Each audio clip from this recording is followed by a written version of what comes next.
अस्सलाम वालेकुम नाज़रीन, मैं हूं सलमा खालिद। आप देख रहे हैं KPN HD। रिपोर्ट शामिल करते हैं पुंछ डिवीजन से समीना चौधरी की। रावलाकोट गल्फ एम्पायर के वाइस चेयरमैन सरदार शाहजेब खान ने कहा है कि सहाफत मुकद्दस पेशा है और रावलाकोट के सहाफियों ने अपने पेशे के साथ इंसाफ किया है, जिन्होंने मुस्बत सहाफत को फरोग दिया और नामुसाद हालात में हमेशा अवामी मसाइल को उजागर करने में अपना किरदार अदा किया है। गाज़ी मिल्लत आज़ाद कश्मीर का बड़ा नाम था, जिनकी जिद्दोजहद के नतीजे में ये खित्ता आज़ाद हुआ है। हमें फख्र है कि इस अजीम शख्सियत के नाम से प्रेस क्लब को मंसूब किया गया है।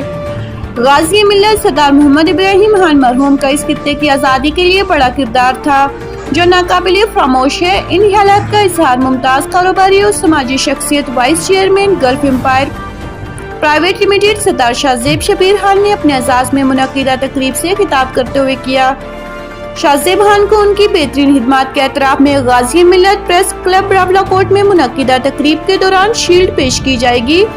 तकरीब में deputy commissioner Poonch Mumtaz Kazmi, SSP Waheed Gilani, district education officer Poonch, private schools association के सदर साजिद खान, एपका के सदर आसिफ हनीफ, सोसाइटी के नुमाइंदगान और सहाफ़ियों की बड़ी तादाद ने शिरकत की।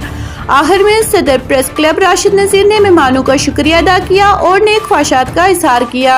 मज़ीद न्यूज़ अपडेट्स के लिए देखते रहिए KPN।